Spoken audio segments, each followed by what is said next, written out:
This video is brought to you by BetUS Sportsbook and Casino. What's good, folks? Family, friends, loved ones, enemies, frenemies, wizards, witches, muggles, mudbloods, people of Middle Earth, to another episode of Disguise Coverage, the only podcast that gives you an equal amount of blueberries in each muffin, powered by BetUS Sportsbook and Casino, and presented by the best pizza in Buffalo, New York, and that is One Pie Pizza. Find the online menu in the episode show notes, whether here on YouTube or whichever podcasting app or platform you are listening to this show on. I am your host, Anthony. Find me on Twitter at pro__ant. That's pro2_ANT. In tonight's episode of Disguised Coverage, it is Chiefs week here at Disguised Coverage, and for the Buffalo Bills, what seems to be a yearly tradition of playing the Kansas City Chiefs in the regular season, followed by what is also kind of been tradition of playing the Kansas City Chiefs again later in the year for a second time in the playoffs. An important game for the Bills, a potentially important game for the Kansas City Chiefs. I think this one is kind of ratcheted up for the fan bases, especially at least from a Bills perspective, given how last year's exit came in the playoffs, once again, at the hands of the Kansas City Chiefs, everybody's favorite. I can see my guest off screen who is smiling and yucking it up as I say that already.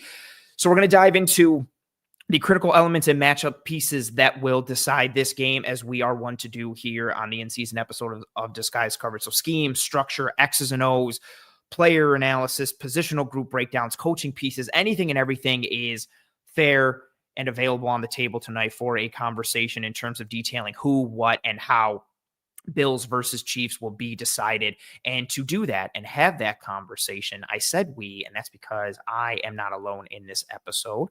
Welcoming to the show, that's not proper verbiage. Welcome to the show. I don't know what happened. Mr.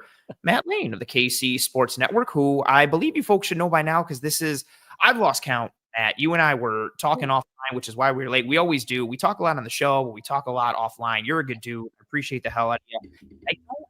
I think it's like your fourth time here, fifth, because it's like they're playing like twice a year for the last 7 years. I think it's been quite a few now. Yeah, it has been quite a few. But welcome to the show. Thank you for joining me.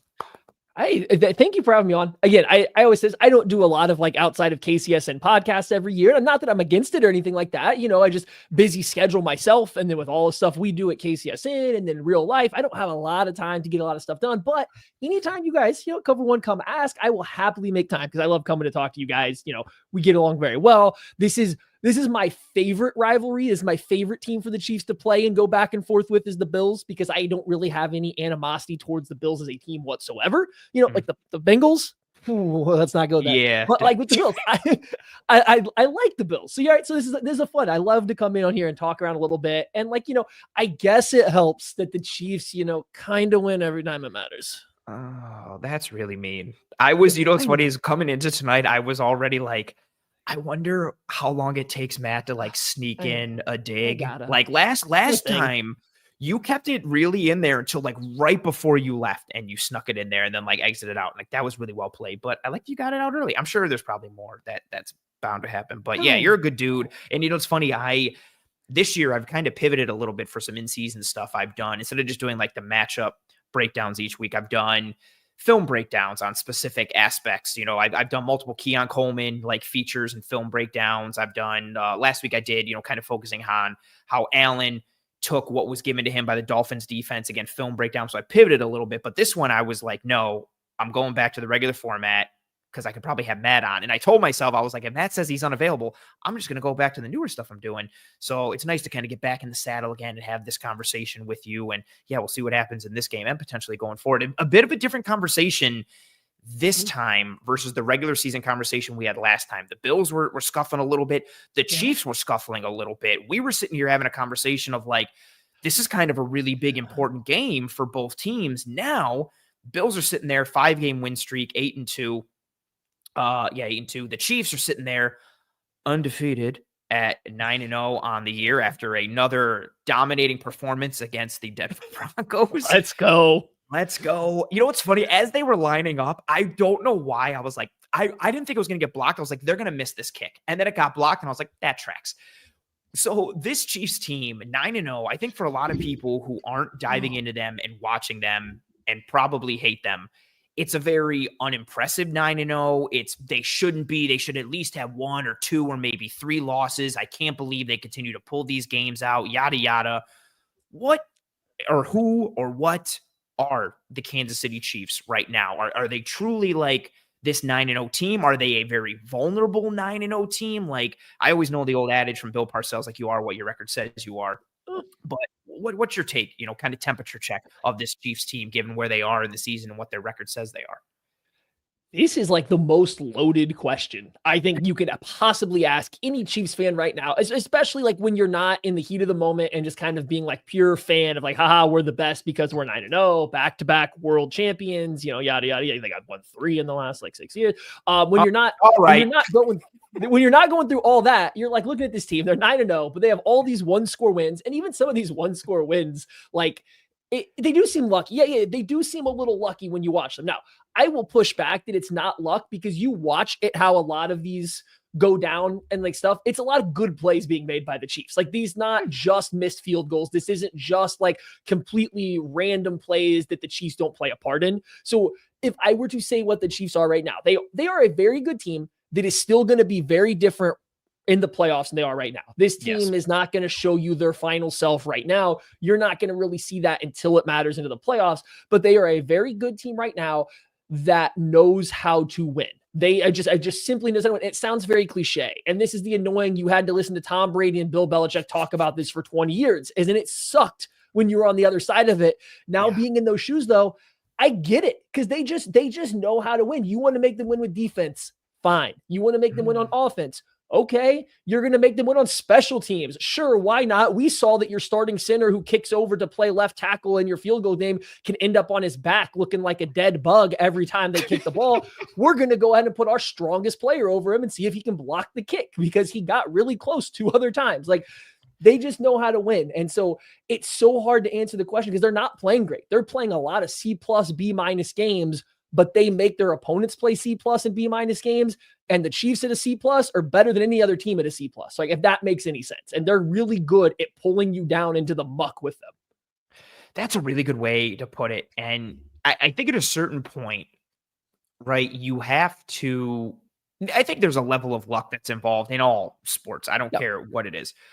But at a certain point, if you are continuously lucky, I think there's something to be said for kind of the skill of being lucky, if that makes sense, or like putting yourself in the position to have that luck be rewarding, if that makes sense. That's like, it. To your point, like the field goal block, like you hit it. It wasn't just like, well, of course they blocked the field goal. Man, that's so lucky. It's like, well, they kind of identified this potential weakness and took advantage of it. Now, is there a high probability of that succeeding? No, but it didn't just happen, by happenstance. Like, it was a concerted effort. It may have had a low probability, but it was still a concerted effort.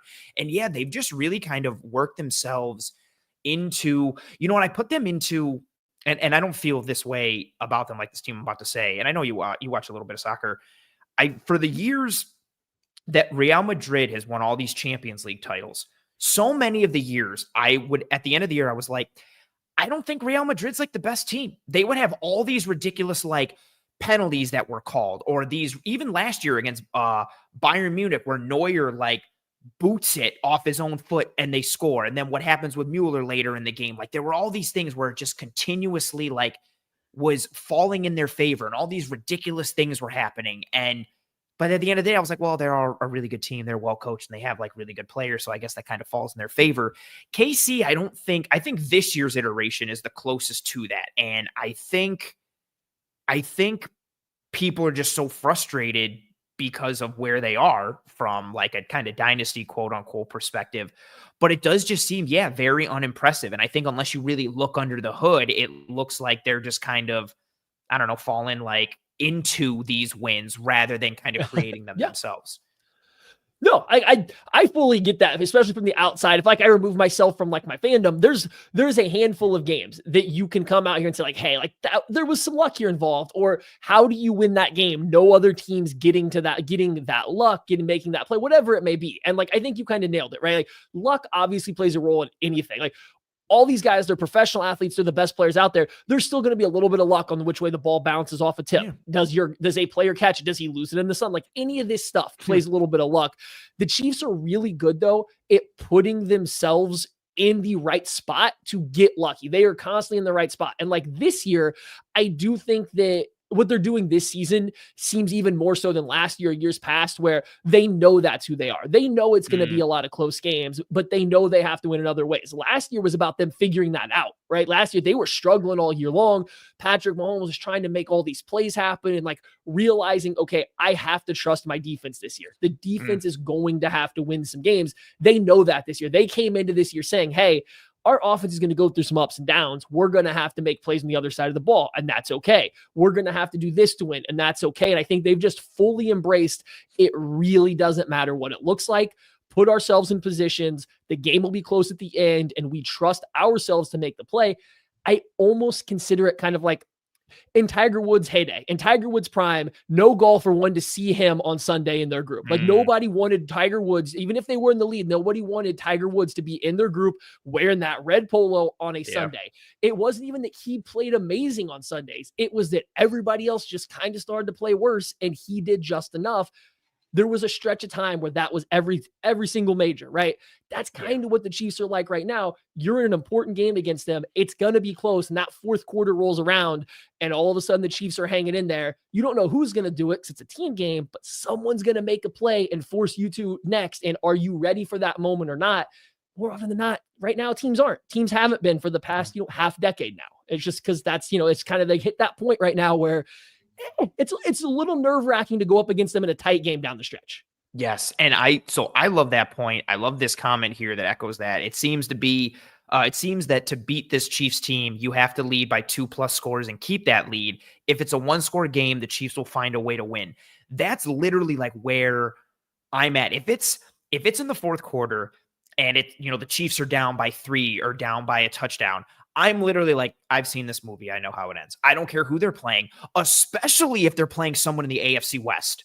Like, I know the Raiders got them last year around Christmas time, but like every Chargers game, every Broncos game, if it's like, oh, they're down, 20, 27-21 in the fourth, I'm like, the Chiefs are going to win. I've seen this a million times. I just know it's going to happen. And so I like that comment and how it paired in with what you were saying. I like this other one too, that said luck is when preparation meets opportunity. And I think that is such a spot on definition of it. Because again, you have to kind of put yourself in that position to be benefiting from that luck, or even just the idea of like keeping everything so close so that if the ball does bounce your way, you're able to take advantage of it. It's not like, well, we're down by 20, so who cares if we block that kick, or who cares if we got this interception? We're down 20 and it doesn't matter. And yeah, it just feels like this inevitable wave that if the game is close in the fourth quarter, the Chiefs are going to find a way to win. And what I really like that you said, like this year, last year it was, and people were blowing it up. Mahomes is upset because guys are dropping balls. He's frustrated at the end of games. He's saying things in pressers and complaining about different things. We saw it after the Bills game in the regular season. He's complaining about them calling, the Tony, offsides to start the play on that touchdown, yada, yada. This year, even when things aren't clicking for the offense, it definitely seems more like it's okay. This is kind of par for the course. This is who we are right now. Let's lean on the defense, see what happens. We can pull it out in the fourth if we need to. We'll get some run. We'll get some completion. Maybe that mindset changes a little bit the more DeAndre Hopkins, becomes incorporated into the offense and they move forward. And when they get a little healthier on that side of the ball as well. But yeah, it just seems kind of like, to your point, that they're like, no, like this is who we are. We live in it. We accept it. We're comfortable playing in these type of high pressure games and scenarios, and we'll just ride with it and keep winning. And that's even more frustrating. Yeah. I mean, yeah, they're fully comfortable playing there right now. And like, there's still some frustrations. And I think it comes up, it comes out every now and then, but like, it's been nothing like last year. You could see it on Mahomes' face last year. You could see it on other offensive players. There was frustration, and I know the blow up happened because the refs, like he was mad at the refs and stuff like that in that Bills game, but it was really, I can't explain to you guys how mad Patrick Mahomes was behind the scenes, and it was not refs. It was the team around him that was the issue. And he just exploded in that moment because it was a big moment. And it was just such a ridiculous penalty that I think everything just kind of came out all at once. And it was, it wasn't what you should have done. And like, I think, him and Josh probably talked about it because that was like the way that went down wasn't great. But like, it wasn't about anything in the game other than his own team doing absolutely silly stuff. And that had been building like week over week. He was just waiting for like that final little drop in the bucket to be like, just like freak. Right. Right. And that's what and so like, yeah, that's not there this year. Like there's times where he's been frustrated this year. There's times where he's, not played his best because of stuff that's been around him. And like, it's not like he's been perfect this year either. Don't get me wrong. But like it's been frustrating, I think, this year for him, but not the same way. It hasn't been that point where things are boiling over. I think they just came in with a different mindset to this year. They're like, hey, things are going to be tough. And that's okay. We are going to embrace it. We are going to play in the muck. We are going to play this dirty, sloppy game, but we will win it because that's who we are. And like that, they're okay with that. They don't need to be the Baltimore Ravens lighting every team up every regular season week, unloading their entire playbook to look really good. And then get to the playoffs and be like, oh, we might not have anything left. That is not Andy Reid at all. He wants to keep as much. If he could win every single game 3-0, Andy Reid would win every single game 3-0. He doesn't care. And the Chiefs, I just think, have fully embraced that this season. So we will see what keeps changing as they go. Like, I think, they are statistically one of the weaker 9-0 teams of all time, but guess what? They're still 9-0. And like, that's going to change once they get to the playoffs and they're getting not close, but like the ability to have a 1 or 2 seed kind of locked up before you get to the very end of the season isn't that far off of the horizon for them if they obviously keep winning. And this is a big week for that. So, hey, they're just playing that playoff game right now and they don't care how they get there. That's fair. Yeah. And their schedule is a bit weak down the stretch. Like you could see them. I find it hard looking at their schedule and finding like 3 losses. Like it's especially if they beat the Bills this week, like then you're really banking on somebody from the AFC West or multiple AFC West teams pulling one out. The Texans pulling one out, which is tough. But you might be, if you beat the Bills, if you're the Chiefs, I have done the math because, why not? I've done the math. They're going to have a lot of tiebreakers at that point. Like if you beat the Bills and then you might have everything locked up. And I mean like 1 seed locked up by the time you get to that Texans game, just because they, if they don't have any loss, they obviously have to keep winning. But like, that's a lot of, they already have a good chunk of tiebreakers. They might not need a tiebreaker over the Steelers, who have a little bit harder schedule, over the Texans down the stretch, who have dropped subs. So like they're in a very good spot. So this game we're probably getting to eventually. This game, I think, means something to the Chiefs from that perspective. It really gives them a stranglehold on the 1 seed, but I also don't think, they are going to lose sleep if they drop this game. Not they don't want to win, just like they're not going to lose sleep if they lose to any team in the regular season. But I do think this one might have a little bit more juice to it for them than years past, because like this would really put them in a huge position down the stretch to just lock up that 1 seed pretty early and let, some older guys like Travis Kelce get some rest. That's a super good point. Like if they beat the Bills, you're up 3 in the loss column, and the Bills still have to play Detroit and San Francisco and have a harder schedule down that stretch. And you're sitting there, up 3 in the loss column. I love that. One last little piece, you mentioned it, and a couple of people mentioned it in the comments. I was going to mention it later, but you hit it now in some of the comments. Said it. Steve here with another one saying Andy has a menu of plays. That's not the one I wanted. It's not the one I wanted. And where is it? Hold on. There it is. Steve saying, I feel like in year 6 of Mahomes and Andy, people still don't understand that they do the regular season. They build in things week to week, then implement in the playoffs. And he says, do people not know this? And you referenced this, and we talked about it last year in the regular season game, a ton of like how much that regular season game matters and may change things, because last year, the Chiefs were in a spot where they needed at that time to get that win against the Bills. And we talked about, would Andy Reid kind of empty the chamber a little bit in order to get that win, or would he stay a little more vanilla, kind of keep some things in the back pocket? Because traditionally, he is like you said, like we're not putting everything on tape in the regular season. We're keeping some stuff to ourselves. And I think Spags is an even bigger example of that, who just turned, he's a good coach in general. But come playoff time, he's just a madman with what he's calling and what he's doing and how he's getting to stuff. And I think there is something to be said for that, of like, no, we're keeping our best stuff here in our back pocket for now. And when we have to pull it out come playoff time, we will. But it's such a good point, because you have so many teams that, shoot everything in September or October. And then come November and December, they're scuffling. And it's like, because you put your whole menu out on tape in your first 3 weeks and you haven't done anything different.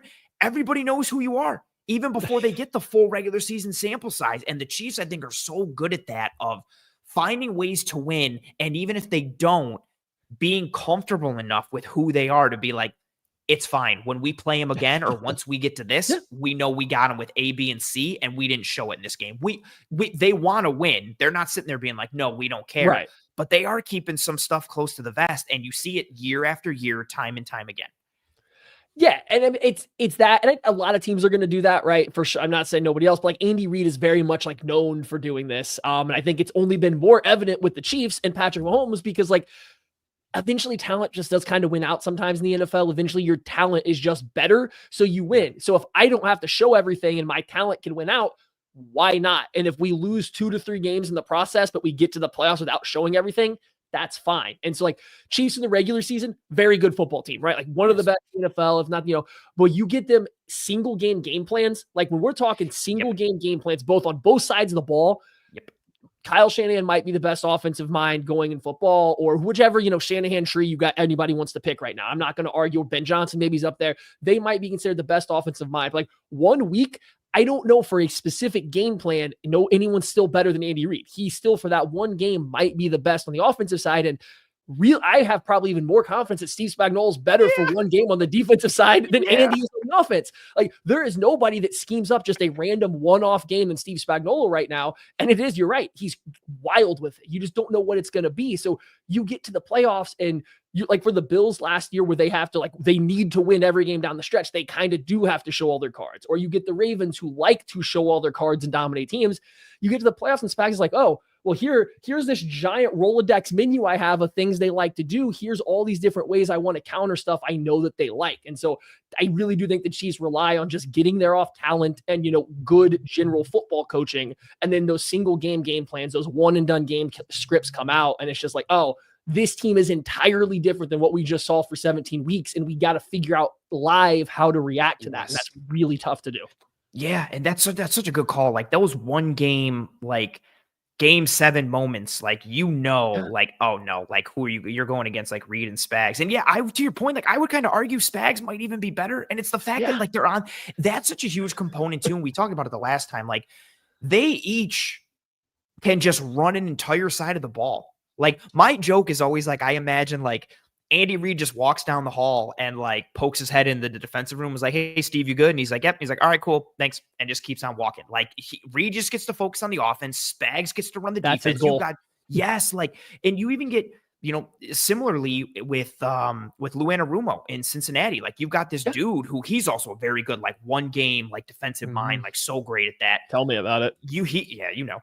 I know that too. You could just let him run that side and you don't have to worry about it if you're a head coach or more offensive minded or offensive first coach. And then same thing for Spags, he knows what he has on the other side and how much of a symbiotic relationship they have and how good they are individually, but then how that fits together. Man, yeah, it's just it's a crazy formula they've developed there and a process and a routine and rhythm. And yeah, just watching them kind of year after year, not coast in the regular season, but just be yeah, no, we're good.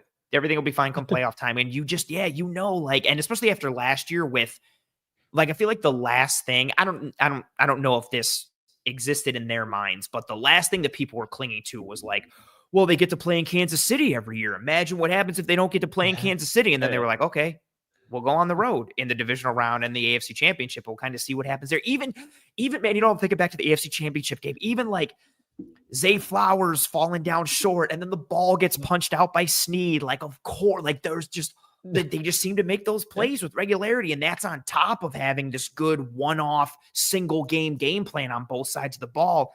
Yeah, man, they put themselves in that position year after year, week after week. It's got to be so frustrating for, oh, man, I see. Yeah, man. Oh, good times. Anything else, or should we dive into it?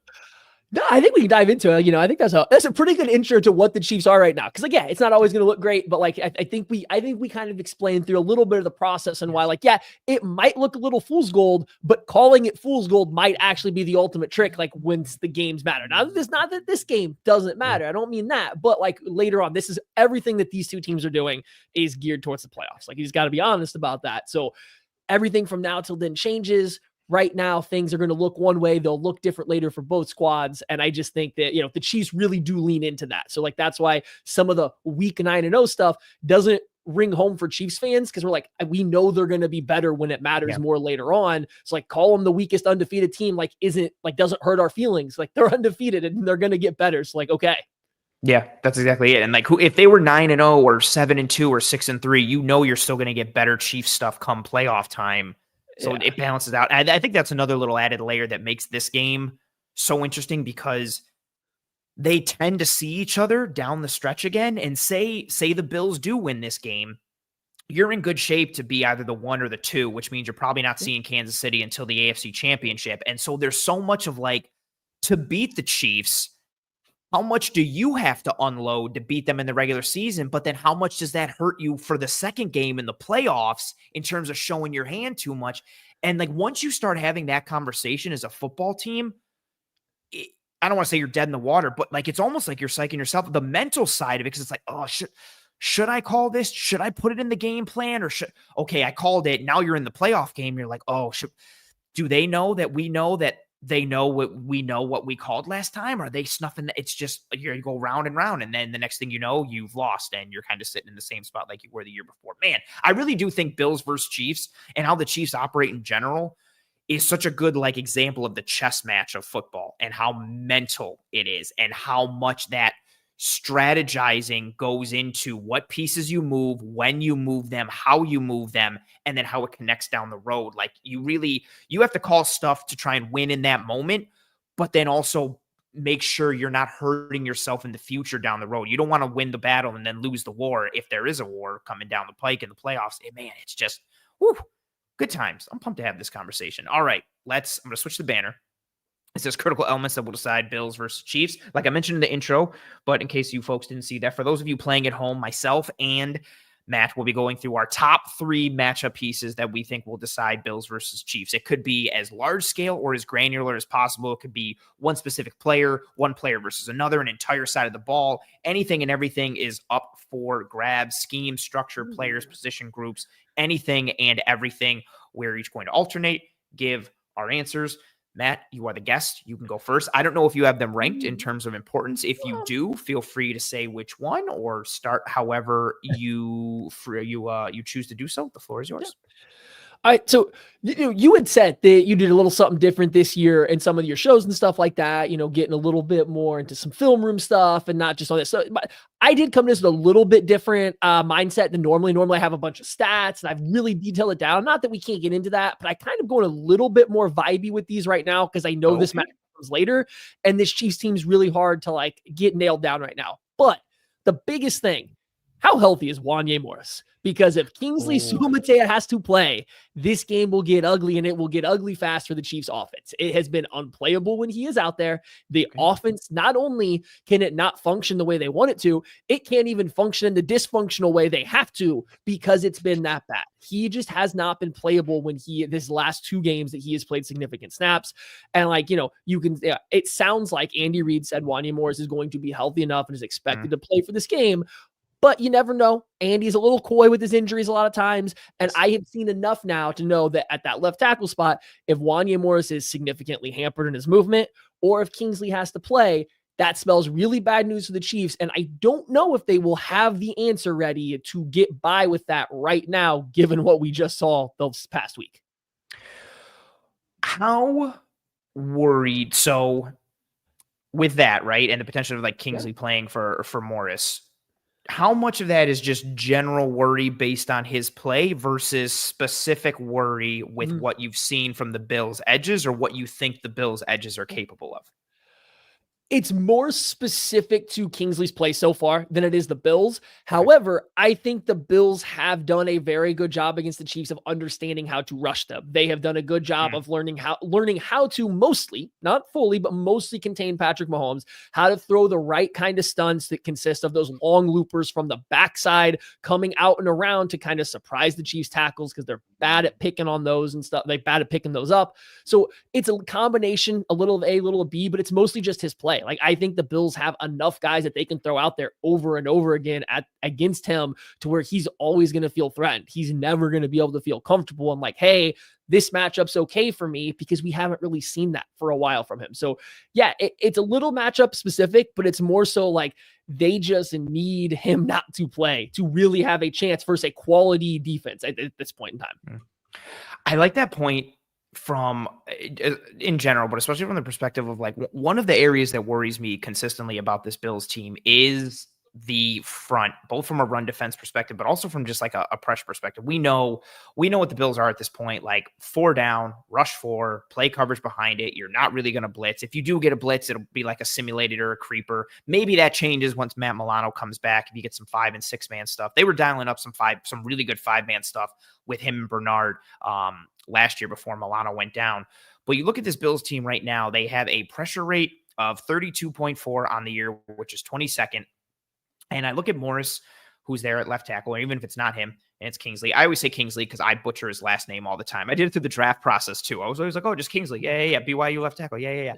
So Same. Whoever it is, if he's in or Morris is in, you're going against most likely AJ Epinesa because Greg Rousseau rushes off the right. Von Miller has been rushing off the right. And so I wonder, like, how much does that come in? Because Kingsley has been vulnerable. We saw that right from the jump from his first couple of starts. Like, and you talked about it here as well, obviously. Like, I wonder, do we put Von to the other side? Do we put Groot to the other side? Because also within that, the interior is not generating a ton of pressure from a starting level with Ed and Daquan Jones, but even within the backups as well. And then they're going out, they bring in Quentin Jefferson, who got released by the Browns. They bring in Jordan Phillips, who got cut by the Cowboys. Both of them suit up and play last week. Like that's, and no disrespect to them, but like that's where you're at. Like they both suited up as the second line of like the second wave on the interior. That's where you're at if you're the Bills right now. So you're not getting a lot of pop from the inside. Even off the edge, Von has shown a lot of flashes, but you know, and I think he's done well than I think a lot of people anticipated, but he's not the game wrecker that he once was. I don't think Rousseau is that as a pass rusher.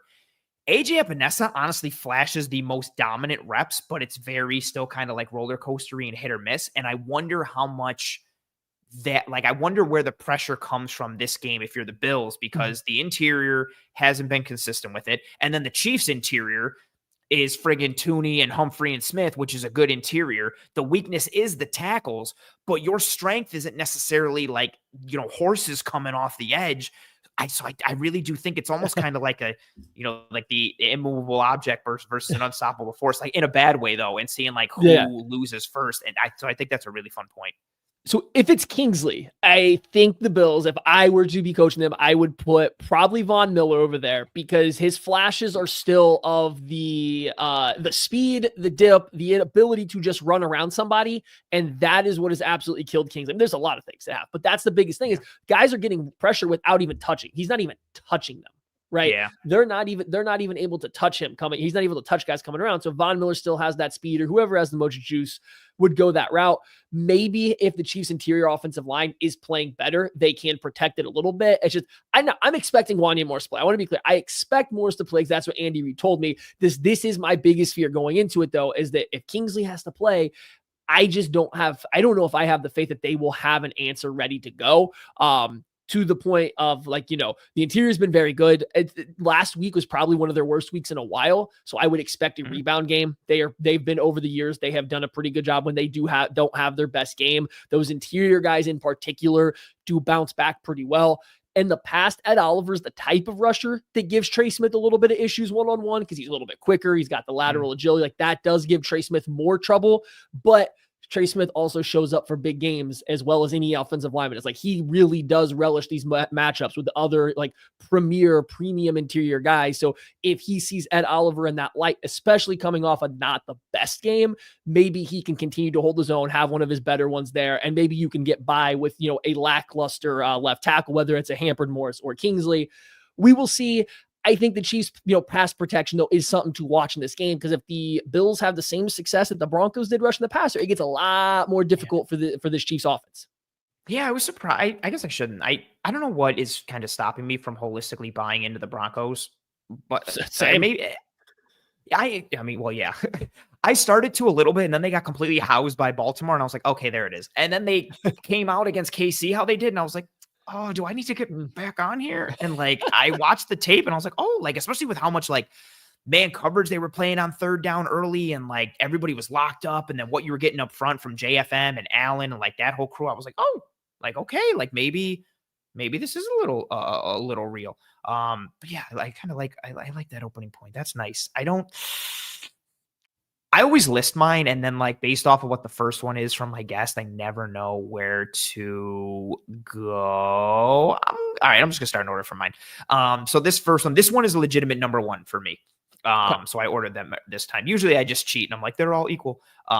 This one is legitimately my first one. So I titled it, who wins the personnel matchups between the Bills offense and the Chiefs defense?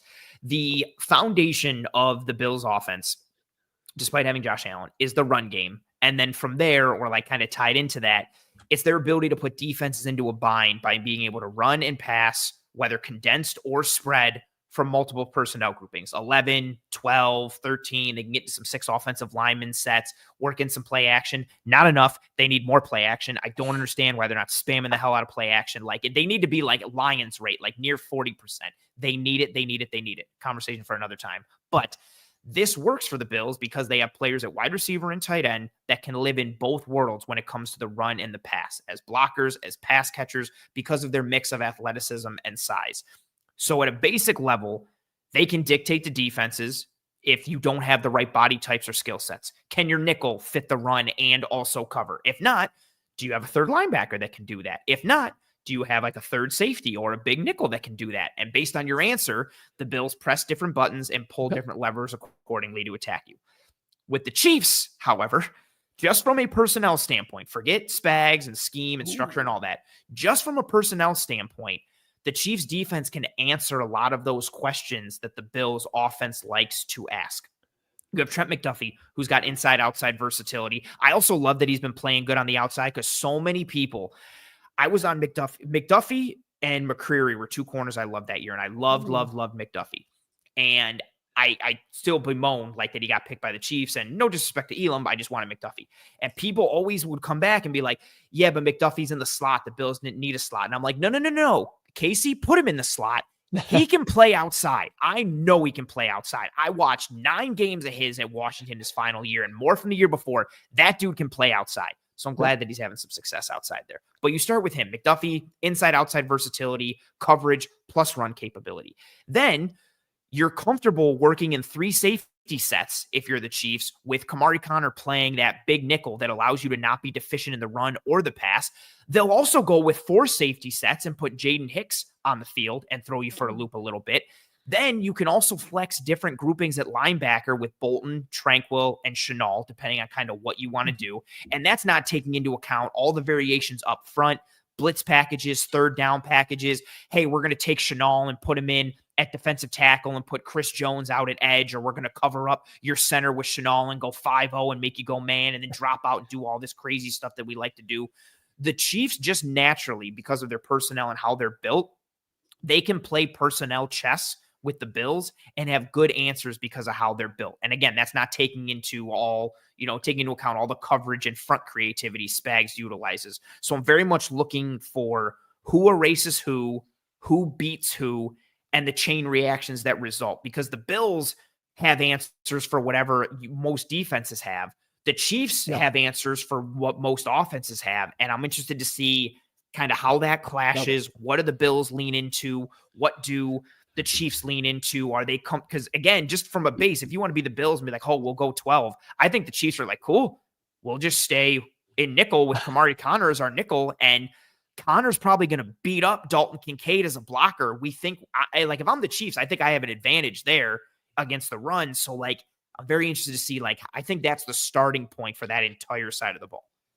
Yeah, the Chiefs this year in particular have great answers for dealing with the personnel issue that a lot of the NFL is trying to get. Kind of like you're saying, like Chamari Connor's been their primary slot defender this year. McDuffie's bounced inside and outside a little bit. Actually, the past 4 games without Jalen Watson, he's been almost exclusively an outside corner. And I think he can play outside corner and he's still very good at it. But like, if I want to really fuel your, fans here, he's been a little worse since he's been an outside only corner versus like 50-50. Like he's been better to start the year. And to the point too, I mean, like he's primarily been in the slot to start his career, and he was a friggin' all-pro slot. So, Yeah. like, I get Yeah, the no, guy. he can do both. It's just, he has this past time. You're coming off probably his worst game as a pro against the Broncos, where Cortland Sutton kind of got him a few times. But like, still, he's a good outside corner. Like, you're never feeling bad about that. And I think there might be some other reasons for that struggle that we'll talk about here in a minute.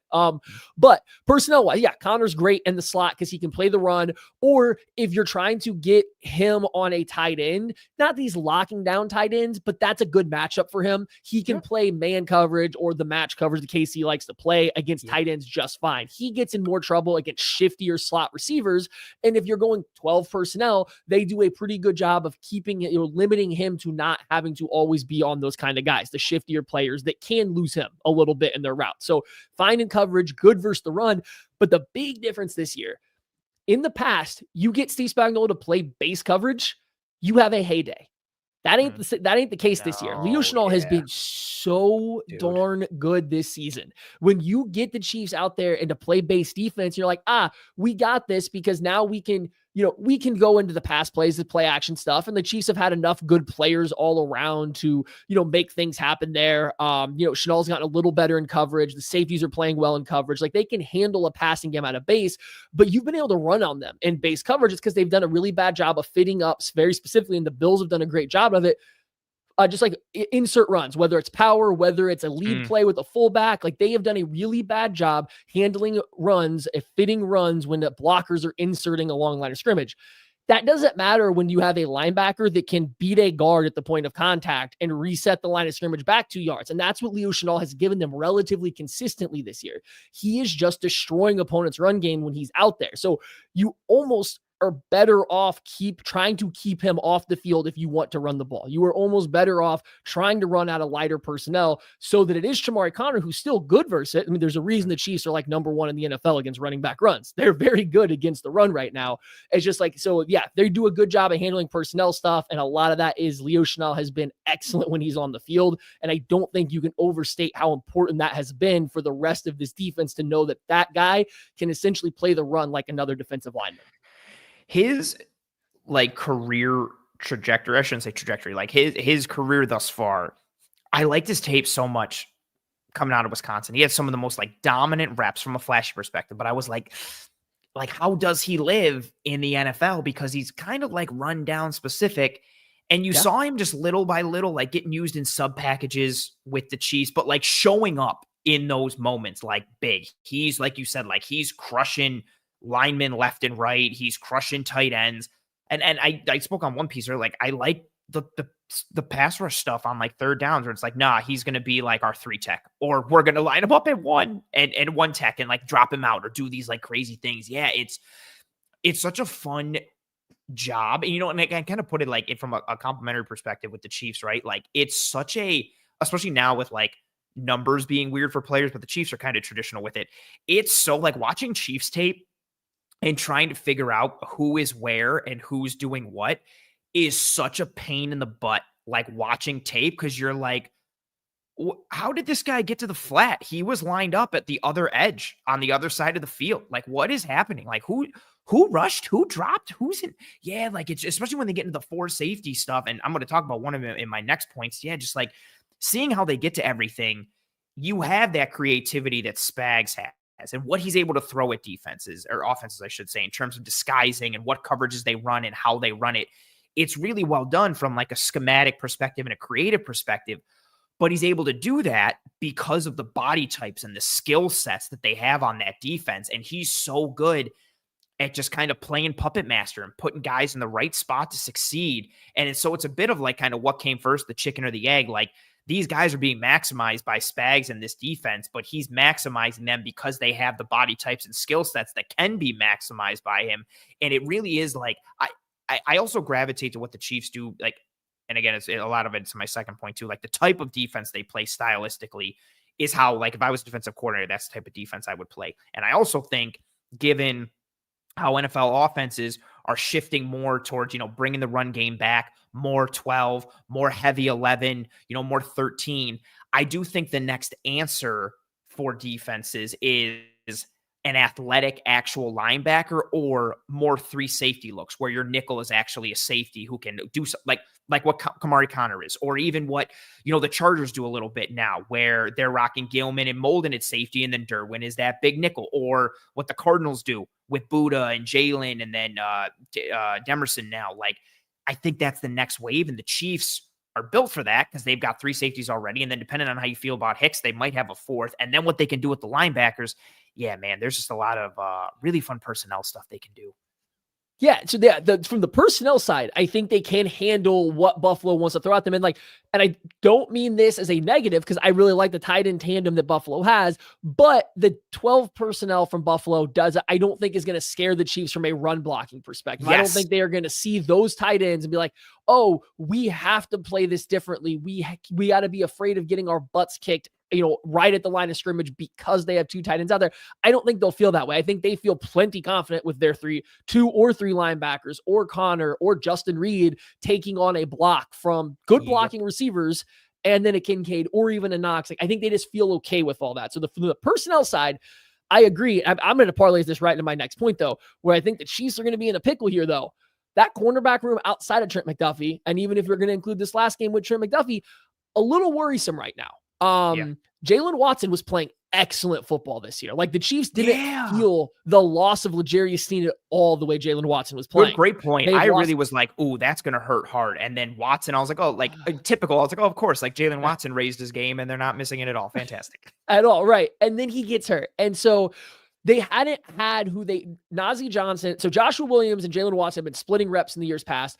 Watson was clearly the guy that they thought was better, but they wanted Joshua Williams to get the role. So they split the reps for the guy that was better versus the guy that they wanted. But it was always clear who the better player was. And then this year he took that step. So Watson was great.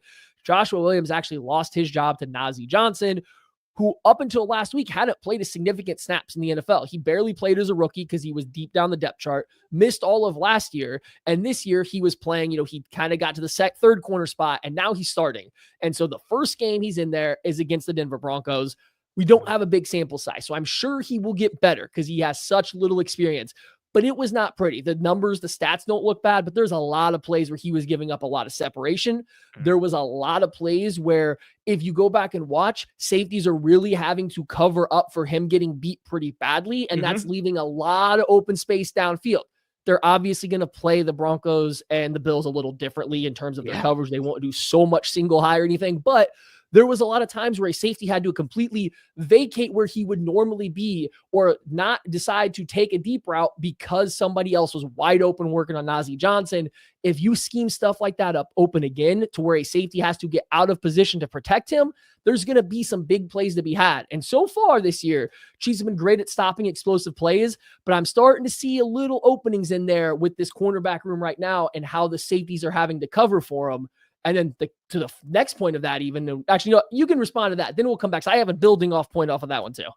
No, I think it was very well said. Like I'd watched several Chiefs games coming into this week, just in my weekly, regular work. And then obviously watch the Broncos tape coming into this one. And I think you're spot on. Like if there is an area to attack, I do look at that other corner spot opposite of McDuffie. And especially considering how it's one of 2 main spots I want to attack. One of them involves Chris Jones, which is kind of in my second point. But yeah, I do think that corner spot, it's again, no disrespect to Denver, but I do think that can be picked on more and taken advantage of more by the right quarterback. I think the health of the Bills wide receivers plays a lot into that as well, because who's that receiver going up against him? Is it Amari Cooper? Is it Keon Coleman? Is it Curtis Samuel? Is it Matt Collins? Is it Tyrell Shavers? Is it Jalen Virgil? Who's the corner or who's the receiver going up against him? And before I get to my second point, I did want to piggyback on your, that Bills 12 against KC's just regular defense. I do think that is advantage KC, because Kincaid against a regular nickel, I think he's fine. Although Kenny Moore kind of gave him some problems in some flashes in the game against the Colts. But if you get he tries, and I feel so bad saying that because that sounds like such a backhanded compliment. He's not scared. He goes in, he's not soft. He is a willing blocker. He just doesn't have the technique or the physicality behind it. And so I do think, even though Kincaid has Connor on weight, I would take Connor, especially with how comfortable Connor is blitzing, literally playing at the line of scrimmage. And Knox is a better blocker than he gets credit for. Like, he had a really great wham on Grover Stewart against the Colts. And I was like, oh, like, look at you. And he can handle some edges and do some stuff. He's a legitimate blocker. He's grown into that. I think he's kind of a better blocker than he is pass catcher now, which is disappointing for Bills fans to hear. But yeah, I wonder how Kincaid can kind of hold his own as a blocker versus Connor. Or again, if they actually go base, good luck, like against Tranquil or Chenal, or you're probably not getting matched up against Bolton, but like, you're not gonna be able to handle the linebackers. Especially because if you can't even handle Connor, like I'd honestly probably if McDuffie was inside, I would give the advantage to McDuffie versus Kincaid from a blocking perspective, because He's McDuffie's really good. violent. Yeah, he's great against. I mean, like, there's offensive tackles. They're not saying he beats offensive tackles, but like, there's offensive tackles that don't get a good kick out on Trent McDuffie just because of how he angles his body and he can play so low. It's like, then that's a tough one there. Before we did move on, 'cause it sounds like you have another part about the Chiefs defense. I didn't want to say too, with the Najee Johnson thing, right? The Chiefs like to still play like pretty traditional match coverage, and not a lot of the NFL. The NFL's kind of gone away from that a little bit recently in order to get like better with the too high and protect all the deep stuff. Yes. So like, that's why you will see the Chiefs occasionally get Brian Cook matched up on Rashid Shaheed, your best vertical receiver. He'll get matched up with them one-on-one because it's true match coverage a lot. Well, with Najee Johnson and not Jalen Watson, they're kind of having to tweak that a little bit. And what that's doing is taking away a little bit of help from the linebackers in coverage. So when you keep the Chiefs in their just normal nickel, you do get Bolton and Drew Tranquil having to cover a lot more space without as much safety help as they had earlier in the year. And you have seen some teams here recently kind of take advantage of that by making them really stretch out to the flats without safety help. It's been a little dicey. And so I do think the lack of Jalen Watson has forced him to adjust how much their safeties can help their linebackers. Just another area that I could see the Bills like trying to attack. And it all stems from being uncertain about what to do with that cornerback 2 position, because now they're kind of having to protect him pretty big. I love that point, and it ties in very well with my second. Before I get to it, real quick, Matt, I wanted to pull up this graphic from our friends over at BetUS. Again, this episode of Disguise Coverage powered by BetUS Sportsbook and Casino. If you're looking for a new sportsbook this football season, BetUS is the answer. Fastest payouts in the industry, a 150% bonus on your first deposit, and then a 125% bonus on your next 2 deposits up to $2,000 with the code YouTube150. That's YouTube150. They have a fast and easy deposit and withdrawal process, 24/7 personalized service, 365 days a year, live wagering on all major games, the best betting variety in the business. They allow you to get 10% back on your net losses twice a year, and they can also give you your very own personal account manager. Shout out to our friends at BetUS. And Matt, I pulled up this graphic from BetUS that has the passing touchdowns leader for 2024. Joe Burrow at 24, Lamar Jackson at 24, Baker Mayfield at 24, tied for first. And then you've got Josh Allen at 17, Kirk Cousins at 17, Sam Darnold at 17. I want to ask you, which one of these players, actually, no, I'm going to narrow it down to 2. What's more surprising to you, that Baker Mayfield is tied for first, or that Sam Darnold is tied for second/third with 17? Oh, it's Baker Mayfield for sure. Whoa, especially when you factor in the injuries, right? Like, he lost Mike Evans and Chris Godwin a few games ago. So like, you would assume that those wide receiver injuries would start to catch up in the numbers a little bit. And so, yeah, I think it's him still holding strong to be tied for the lead is kind of from, good for you, Baker. Yeah, I saw this and I was like, okay, Burrow, Lamar, Baker. And then I was like, Allen, Cousins, Darnold, like, just the surprises there. Yeah, I'm happy for Sam Darnold and kind of what I'm still a Sam Darnold truther. He was my QB1 that year. I know that was Josh Allen's class. Don't yell at me, everyone. I really do think if he went to a better situation, he would be a lot better of a quarterback. I am of the belief, as many are, that teams fail players more than players fail teams. And the Jets failed him and just really kind of ruddered him from the get-go. So I'm happy to see him kind of succeed in Minnesota, even though the bottom's fallen out a little bit. But Baker Mayfield and that offense, what Cohen is doing as the offensive coordinator, when they were clicking, when they were healthy, it was awesome. When they weren't before, like, it just watching them roll when they were healthy, and then even not being able to stem the tide, what he's doing with Bucky Irving and Rashad White, and kind of seeing how Baker is the catalyst of all of it, and the journey that Baker's been on as a person and player as well. Really something. So yeah, I thought that was a cool graphic that tied in well to this conversation that we're having here. I will get into my second point now. So tying a little bit into your coverage piece, especially from the corner perspective, but also you mentioned the match coverage element. So this kind of also stems from my first point, a little bit of the personnel, but again, watching Kansas City's defense on tape is a pain. The personnel, anyone being able to go anywhere. I thought a really good example early on against Denver, it's first down, and pre-snap, you've got Brian Cook and Justin Reed as split field safeties. Kamari Connor is the apex, but he's lined up on the edge and he's showing blitz. As the snap nears, there's movement, and then on the snap, Cook rotates to the post. Kamari Connor drops. Nick Bolton bumps to fit where Connor was, and then Reed buzzes down to where Nick Bolton was and shoots the A gap. It ends up being a gain of 4 yards, but just like the amount of like what was happening. And there's so many moving parts pre and post snap for this defense. And it's not just for the sake of moving parts. It's coordinated, it's purposeful, it sounds, and that applies to both the pass and the run. The caveat is, and you mentioned it a bit, there are voids in coverage the more Spags turns up the creativity and the aggressive dials. And so a lot of this for me, and my second point here really is Josh Allen versus the disguised coverage and fronts of Spags. A lot of it comes down to, can you get Spags before Spags gets you? Who blinks first? Who misses a read or an assignment? Who gets beat quickly on the line or in coverage? And how much can Josh Allen accurately process what's happening in front of him? And this also ties into another element that I think kind of matters here and is a little bit of a sub-bullet. How much do we see the Bills use condensed sets or reduced formational width in this game? Because that ties into some of the match coverage piece and coverage in general. It's a bit of a risk reward for them specifically against the Chiefs. Condensed sets make it harder to use match coverage mechanics and diagnose route distributions. It also makes it harder to play man coverage because of potential picks and rubs and all that stuff. So there's the potential there to create some voids in coverage by going condensed. But going condensed also means the defense isn't spread out, which means it's harder to get a read on them pre-snap. So defense can play further into disguises up front and in coverage, and it can be harder to know what's coming, who's dropping, and what coverage is being played. And so I think that's why I was so excited when you mentioned that point of, you know, they like to play all split field coverages and match stuff, but they're, you know, doing it less a little bit to account for what they got happening at corner. But then also the Bills can attack that, whether they're playing spot drop or man or match, they can attack it with condensed sets and reducing their formational width, but it also makes it a little harder. It means Allen has to really be on point from a processing perspective. That's another one for me, and that's my number 2. Yeah, no, that makes a ton of sense. And like, especially with Allen, who is one of the best quarterbacks in the NFL. I don't know if he's been the best again this year at like handling pressure, like throwing, you know, with playing under pressure and stuff, but he's still one of the best regardless of whatever the production has been this year.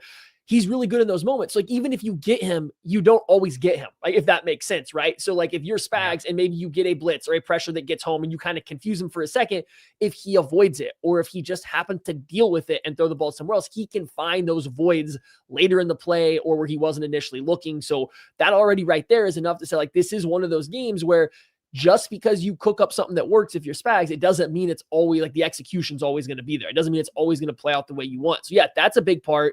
I think those rotations, you will still see them. They're like, you know, all this crazy Spags rotations and stuff are still going to exist, but I do think they got to play a little bit more sound on the back end to protect themselves from the Najee Johnson kind of thing right now. And so maybe that does slow it down a little bit. And maybe they do have to keep it a little bit more basic because you now have a new guy stepping in who it was only one coverage that like or call that he obviously missed up, but like he clearly was playing man on a play where everybody else played zone and led to some very wide open wide receivers versus Denver. And so like, how much do you really have to unleash if you have a guy that's still working into it? So that's big.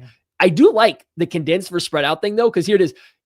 I think Steve Spagnuolo wishes every team would play condensed. His blitz package against condensed formations is through the roof. Exactly. He loves it. There's a reason that he is so good against the Shanny coaching tree right now as like a defensive mind, because everybody wants to go condensed. And he just goes, oh, okay, let me pull out this giant Cheesecake Factory menu of looks and blitzes that I want to I'm going to put 10 guys on the line of scrimmage and you're going to have no idea what's happening. Right. And so yeah, he not that again, it can't work. I want to be very clear because Josh Allen makes a lot of stuff work. I've seen it as a Chiefs fan. They've gotten free runners at him that just haven't mattered. Yeah. But going condensed does give, put Spags, I think, in his comfort zone. So you got to be a little careful with it. You got to use it sparingly and kind of have a plan of attack ready. Yeah, you nailed it. That was right on the head. Like I was like, oh, this can kind of work, but against Spags, it really doesn't. But like it also could, but also you probably shouldn't do it. But also, do you want to? Like it's just another little element there for the chess match there. All right, Matt, we've each given our first two. What is your third? Okay, my third. What is the Bills' plan on third down against the Chiefs? Patrick Mahomes and this Chiefs offense has been exceptional on third down. Like, they've been the second best third down offense so far this year. If you're going to go by like success rate, they've been the best. If you go to 3rd and 3+, they've been like, they're on like a historic trend. They're not like the best ever, but like one of the top 5 offenses of all time on 3rd and like 3+. So this offense is really clicking on third downs. What is the Bills' answer for that? And the Broncos had success getting home with 4, blitzing a little bit and playing a lot of man coverage behind it. I see the Bills don't really love to play a lot of man coverage. You already mentioned they don't like to blitz, but it's a lot of not man coverage. Are they just going to try to play some zone on these third downs? Like, how are they going to challenge Patrick Mahomes to get out of his comfort zone on third down? Because he has been, for as much talk as the Chiefs like struggling on offense, it's been on 1st and 2nd down. On third downs, they have been lights out this year. And a lot of it's because it's third and manageable, but they have been so good on third down, specifically in the passing game. It's like, what's the answer? What are they going to do to be ready for it? Or is it just going to be a little red zone roulette? Kind of, let them march down the field and hold them to field goals. Like, just kind of that plan is what really has me intrigued. So that literally ties in perfectly with my third point. So I'll speak on mine and kind of tie yours in as well. So it's really just how the Chiefs adjust versus the Bills' adjustment-based defense. So much of, and I tweeted out a tweet with all the numbers. I don't want to read it because it's a super long tweet. It's going to bore everybody because it's just numbers. The difference in the Bills' defense from like an EPA perspective and success rate perspective, first half or second, is stark and really quantifies things like 26, in EPA per play in the first half, but like 3rd in EPA per play in the second. And it's similar for success rate overall, success rate in EPA per play versus the pass and versus the run. And a lot of it is the Bills defense comes out and they play their scheme and they adjust accordingly. They're going to be a nickel. They're going to have a 4-down over front. They're going to play coverage. They're going to spin their safeties, all that kind of stuff, right? They might have little tweaks to start each game, like what kind of, too high coverage do they lean into this game? Is it more of a cover 6 game or a cover 2 or maybe more cover 4? Or, how much press are they going to use? Little tweaks like that, but it's still pretty standard fare across the board.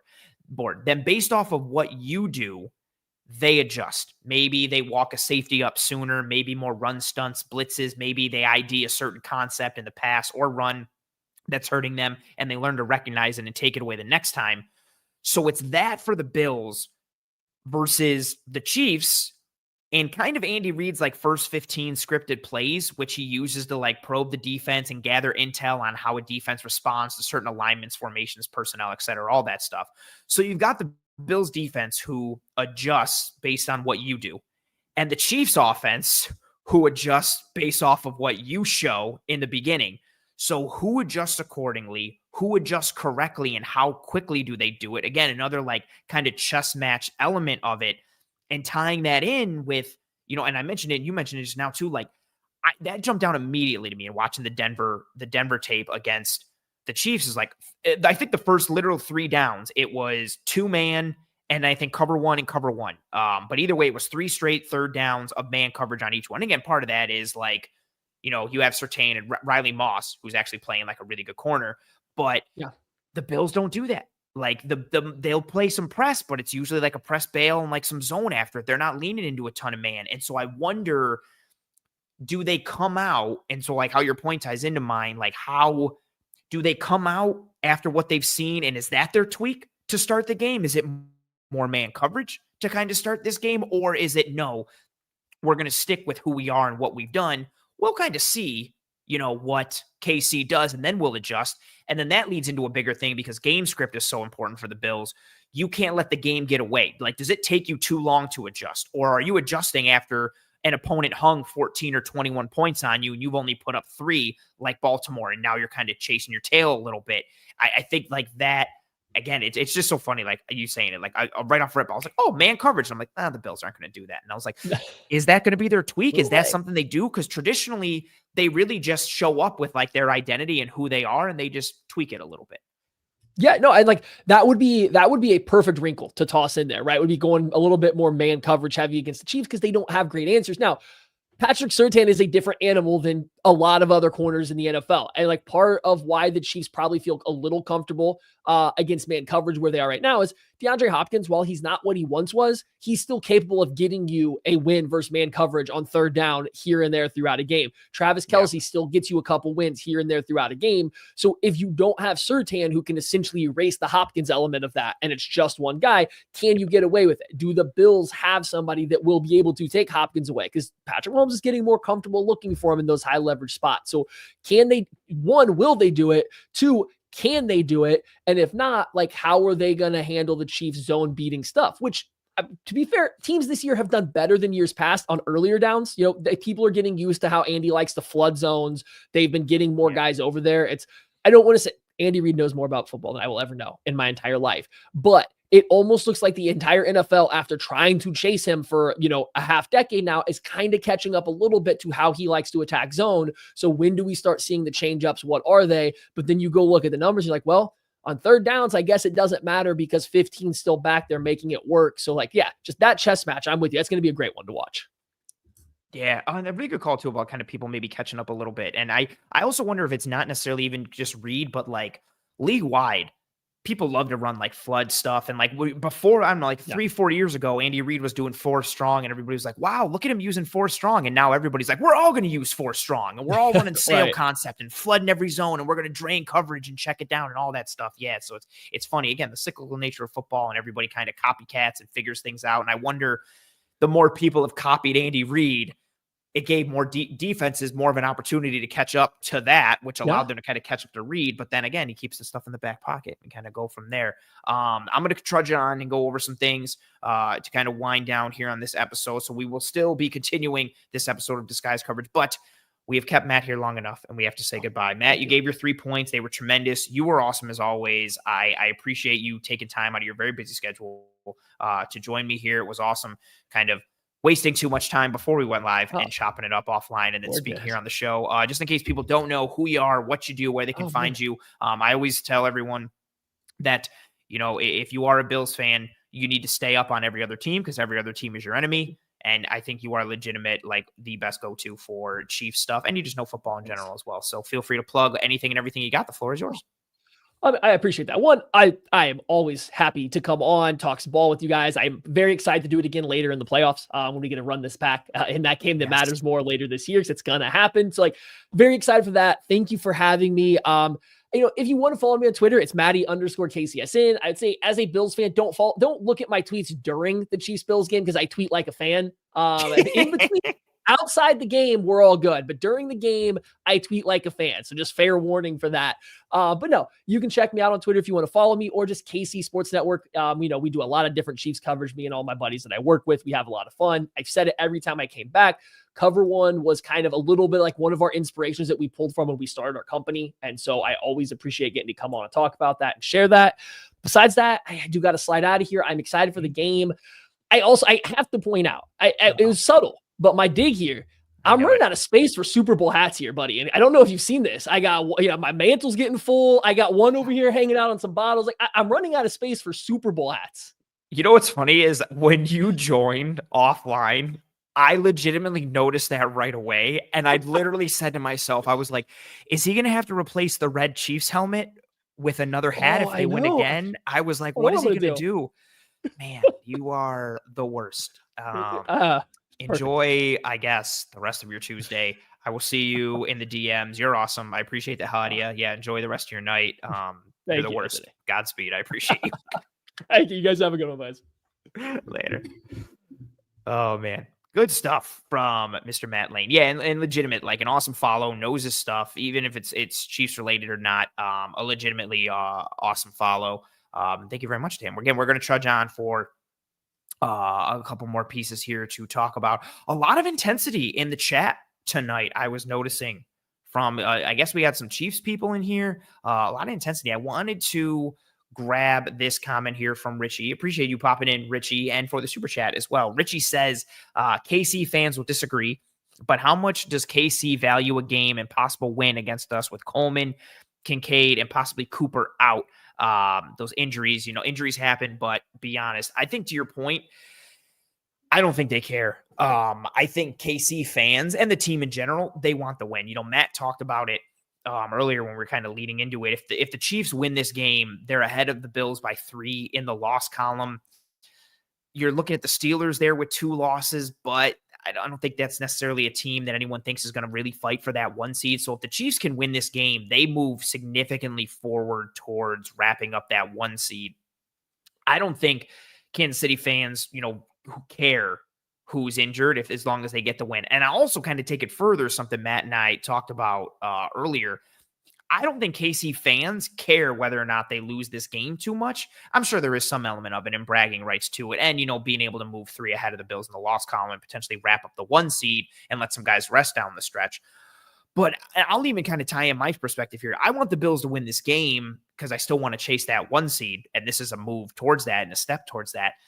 These regular season games against the Chiefs matter from a seeding perspective and just from a logistics of I want more wins than losses. It's an AFC opponent, so conference win, conference loss, tiebreaker things, all that, and playoff seeding. But winning this game doesn't really move the needle for me too much with the Bills. I've been there really since last year. I do not care too much whether the Bills win or lose this game. If the Bills lose this game, I don't think they've been outclassed by the Chiefs. If they win this game, I don't think that means they're even and they're ready to do it this year and beat them in the playoffs if that comes to it. We talked about it earlier. Multiple people said it in the chat. The Chiefs and Andy Reid and Spags, they keep stuff in their back pocket for the playoffs. This is, and I hate saying it because I feel like it sounds cliche or proverbial, but they are a legitimately different beast come playoff time. And so beating them in the regular season isn't just... it's just not something that moves the needle too much for me. And so when you think you're looking at it from a fan perspective, I guess really from a Chiefs fan perspective, I feel like they don't care whether they win or lose this game. And if they do win, I don't think they're looking at it yeah, we won, but they didn't have, Coleman or Cooper or Kincaid. All they're looking at it is a win. And especially considering they've beaten the Bills in the playoffs when it's mattered most. If you're a Chiefs fan and someone tells you, yeah, you beat the Bills, but they didn't have Coleman, Kincaid, or Cooper, all they're going to say is so we beat them when they were kind of at their top in the playoffs each year. And again, I know last year they were hurt a lot, but they're not going to care. They're going to take the win. And I'll grab this other comment from Richard saying, that's my point though. Does McDermott smarten up for once and not show too much of our playbook? Maybe. It's tough. That's a real, and again, I know what goes into, I know a little bit of what goes into game planning week in and week out for a game in the NFL.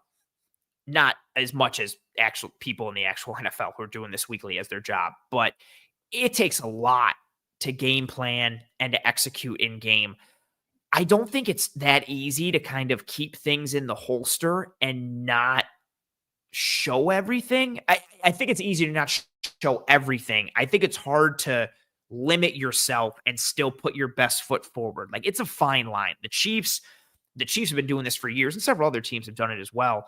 But I wonder how much of that line that they toe and how much of that balance they try to rock, because I do think it is a fine line. I do think it is hard to kind of try to put your best foot forward and also keep some stuff in the holster for later.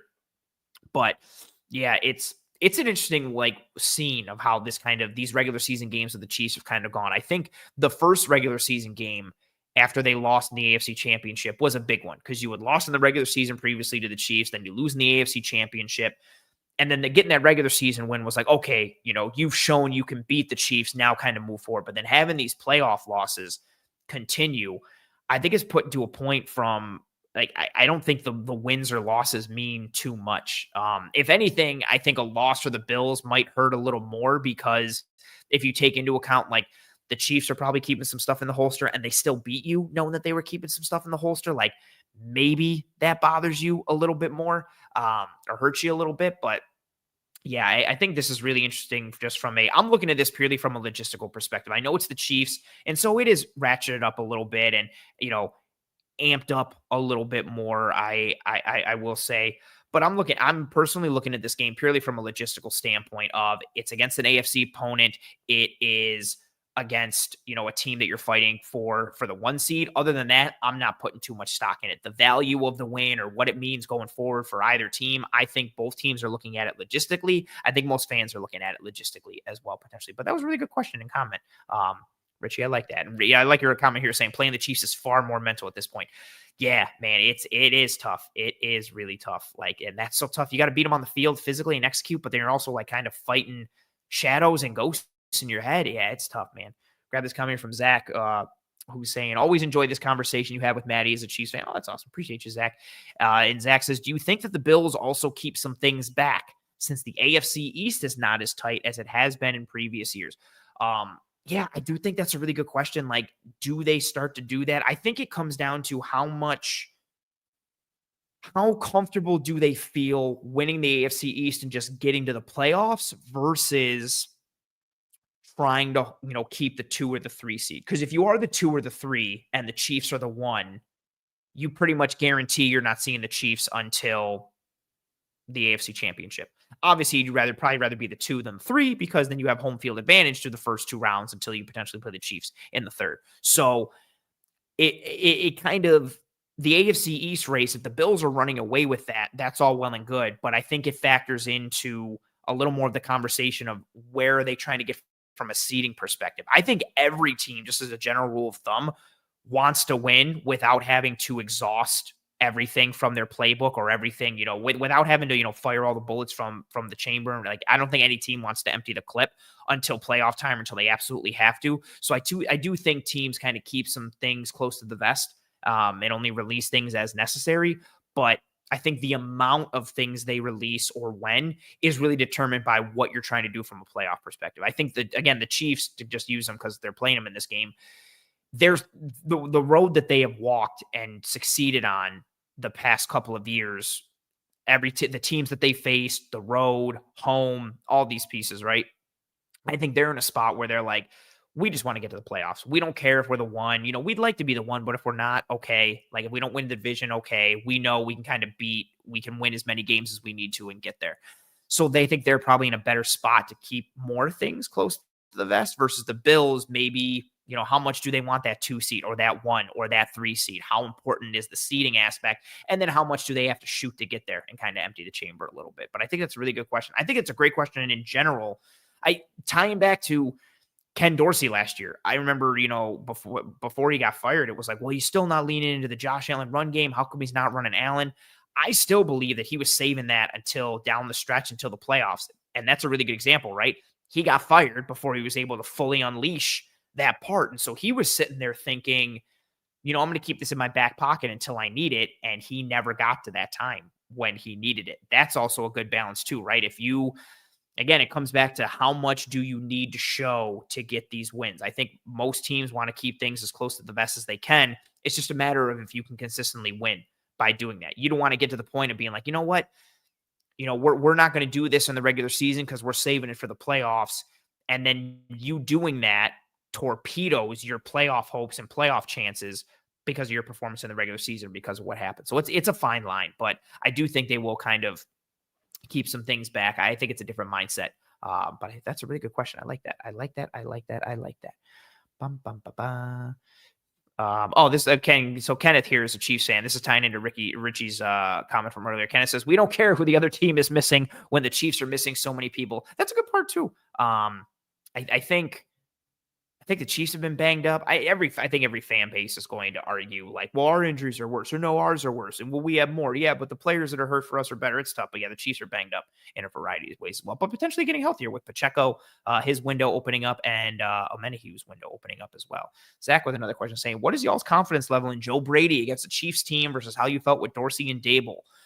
I feel good with Brady. I liked his game plan last year.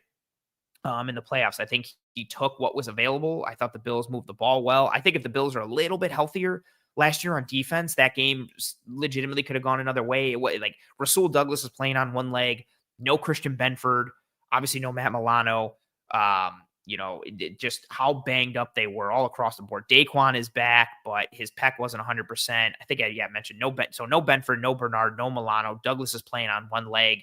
Von Miller was starting to ratchet it up a little bit, but still not looking great. Like, they were so hurt. I think that could have been different last year, and I think that ties into how well how good the game plan was against Kansas City. Granted, Allen made a ridiculous throw rolling to his left and hitting Shakir in the front pylon there, but I think Brady had a good game plan last year. My confidence level is similar. I don't think Ken Dorsey was as bad as people make him out to be, and I think Brian Daboll was tremendous. So I think I'm confident in Brady, similar to how I was for Daboll and Dorsey. Daboll was probably the top. I kind of put that in there just from his experience and how he ran things. But I am confident in Brady just off of how he's operated. Daboll would probably be tops for me. Brady and Dorsey are close. I think Brady's good. I don't think he's the second coming like so many people think he is. I thought Dorsey had his warts, but I don't think he was as bad as a lot of people think he was, or kind of all the blame that they put at his feet. But that's a really good question. I like that. So a fun activity I want to bring up for the chat real quick as we start to bring in some more comments and thoughts here. I wanted to share this graphic and get some thoughts. We don't do predictions on the show, but especially because there's a bunch of Chiefs fans in here, I thought this would be a fun opportunity. What do you folks think the score is going to be in this game? Obviously tied to this graphic from our friends at BetUS, but just, from your perspective, who wins this game? What's the score? I know we still got some Chiefs fans in here and obviously a bunch of Bills fans here as well, as we're going to continue having some more conversation on the show, but I wanted to pull this up and gauge some of your thoughts. So if you are, Richie says 24-20 Bills. Zach says 23-22.5. I like that. I like that a lot. Yeah. What's the score here? I'm interested to kind of see the confidence level in everyone here, and also just terms of what the score is going to be. Like, are you thinking it's going to be Bills? Are you thinking it's going to be Chiefs? But also how high scoring do you think it is? As you know, I don't ever predict anything, but I do think it will be a closer, low-scoring affair. I'm thinking more 23-20, 24-21, 27-23, something like that. Yeah, I really think it's going to be hard for either team to kind of light up the other one potentially. And, saying that, it'll end up being like 55-48 or something crazy. Again, this graphic, I'm seeing all the comments come through. I'm going to start to read them in a bit. This graphic provided by our sponsors at BetUS. And BetUS overall, if you are looking for a new sportsbook this football season, BetUS is the answer. They give you the fastest payouts in the industry, a 150% bonus on your first deposit, and then a 125% bonus on your next two deposits, up to $2,000 with code YouTube150. That's YouTube150. They have a fast and easy deposit and withdrawal process, 24/7 personalized service, 365 days a year, live wagering on all major games, the best betting variety in the business. They allow you to get 10% back on your net losses twice a year, and BetUS can also give you your very own personal account manager. Thank you very much to our friends and folks at BetUS. Let's go through some of these scores now. Okay, so RJ says 30-17 Chiefs. I think this will be an ugly one. Kenneth says 24-21 Bills, probably. I expect an absolute slugfest. Ooh, that's very interesting. I like that. Zach says 27-24 Chiefs. Iesa says 21-17 Bills. Chief Kelsey says Chiefs 31, Bills 23. Ahmed says 30-13 Bills. I think the pocket will be hell for Mahomes. Okay. K. Mori says 3-2 Scorigami.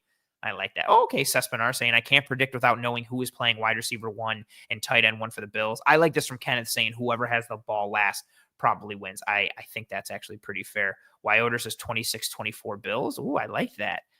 And then Zach coming through and saying, in all seriousness, score is 23-20. Bass takes last year's playoff, missed a heart, and kicks a 67-yard field goal. Oh, I like this from James saying Josh hits Alec Anderson for a game-winning touchdown to win with 13 seconds left. Oh, too soon. On the 13 seconds, still too soon. I like that. Well done. That's a fun graphic. And thank you to all you folks for participating and playing at home. Yeah, I think this one's really an interesting game, as we kind of put a bow on this conversation. Jorge, I see you there. 31-28 Bills. Okay. I'm not putting too much stock in it one way or the other. Bills games versus the Chiefs at this point now, I have to see it in the playoffs, and I hate saying that. But, the old Ric Flair adage, RJ, if you're still here in the chat, Ric Flair, to be the man, you got to beat the man. And, there's Daniel saying Bills win 24-23. Bass kicks the game winner at the end. I like that.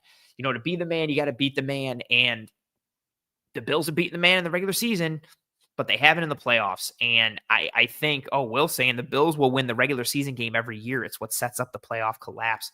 I think last year's loss was probably nice, RJ, with the woo in the comments. It's, nice, Zach, woo, end quote. I think last year's is probably kind of reinforced that even more. The last, and I mentioned this to Matt earlier, right? The last bit that I think Bills fans or non-Chiefs fans were hanging on to was, well, they always have home field advantage. They always have home field advantage.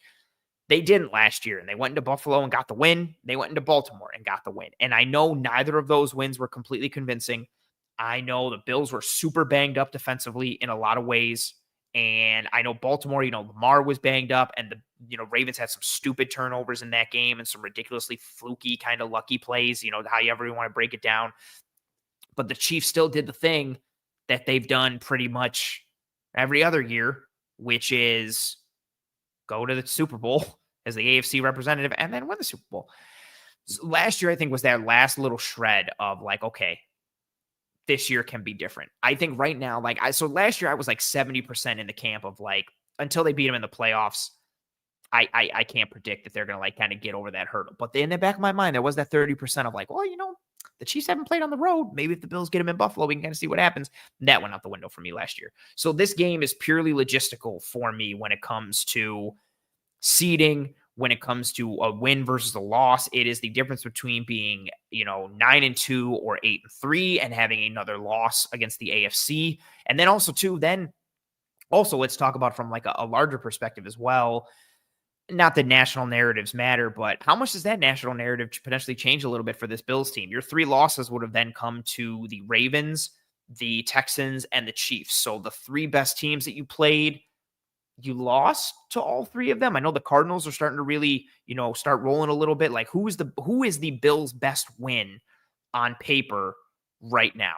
I think that conversation starts to open itself up a little bit. So if they've got 3 losses, maybe that changes national narratives or opens themselves up to certain conversations. Not that that matters for everyone or to the team, but does that open things a little bit?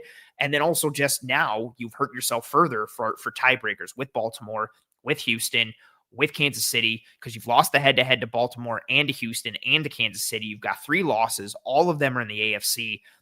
So I'm looking at this game purely from a logistical perspective. This game doesn't move the needle for me in terms of if they win. I think they're finally going to be able to, even if they come out and stomp Kansas City, if they beat Kansas City 47-3 in this game, I do not care. Like, I care from like, okay, cool. You're 1 game behind the Chiefs in the loss column. That 1 seed is still very viable. Cool. That's awesome. You don't have another AFC loss. That's awesome. Cool. But it doesn't move the needle for me kind of in terms of being like, what? They stomped them 47-3. That means this is going to be the year they're going to do it in the playoffs. Until they actually do it in the playoffs, I refuse to get on that boat. I have to see proof of concept. I have to see proof of life before being able to kind of get there to a little bit. Zach coming in saying Dolphins fans are saying, who have you beat? Which is very ironic.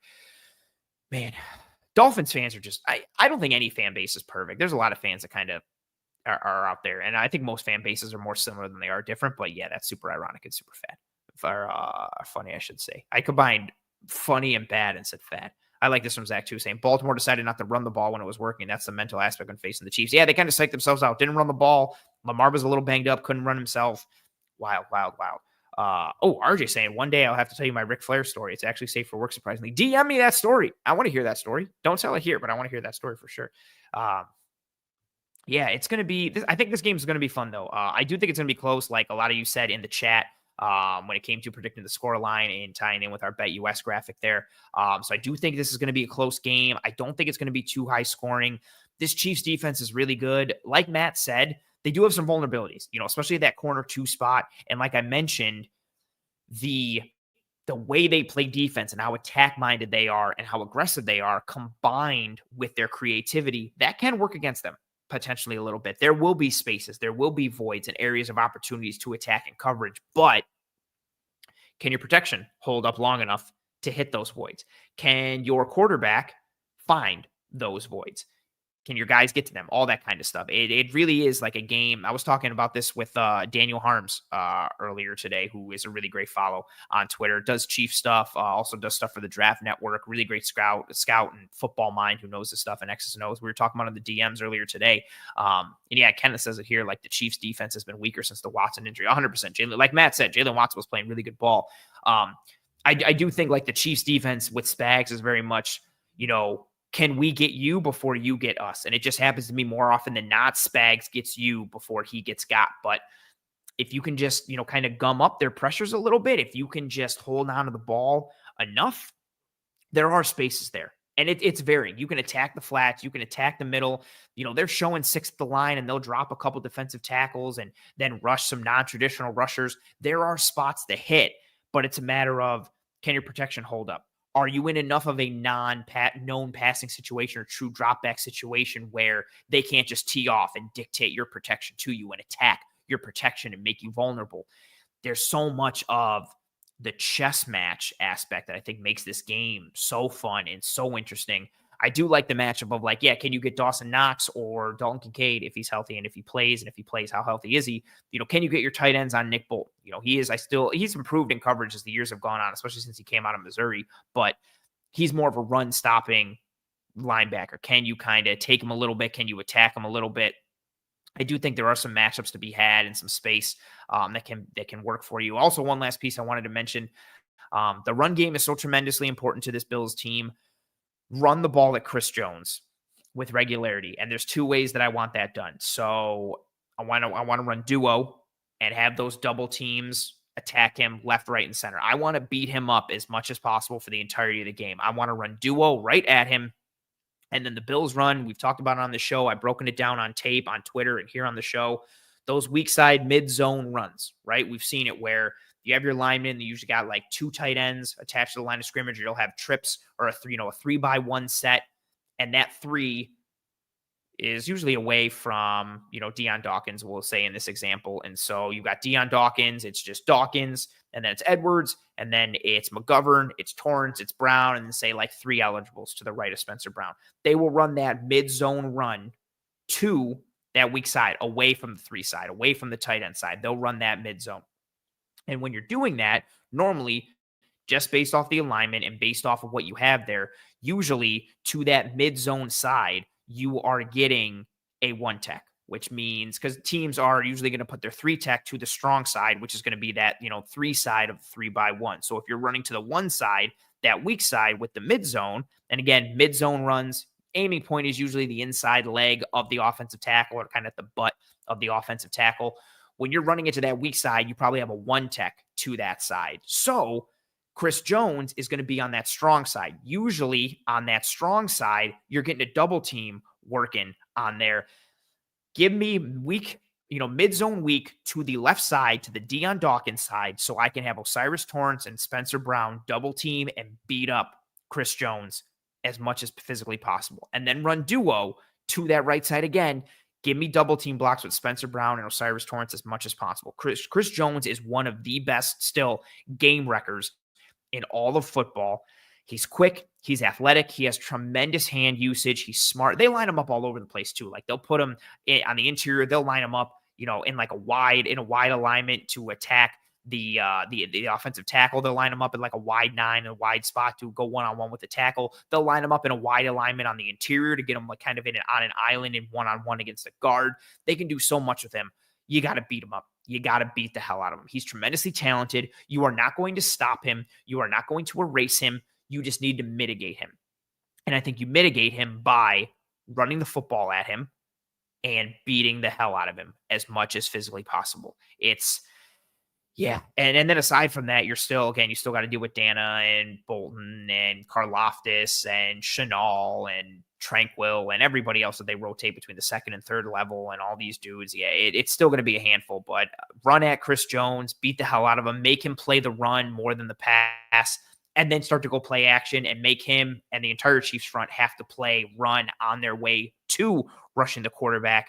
Yeah, it's good comment here from Kenneth saying Wharton's elevated play has allowed Spags to be more flexible with where Jones lines up. Yeah, Wharton popped for me as I watched Chiefs tape this year. I kept seeing, for some reason I always reverse his number and Felix Anudike-Uzomah. I always think Felix is 98.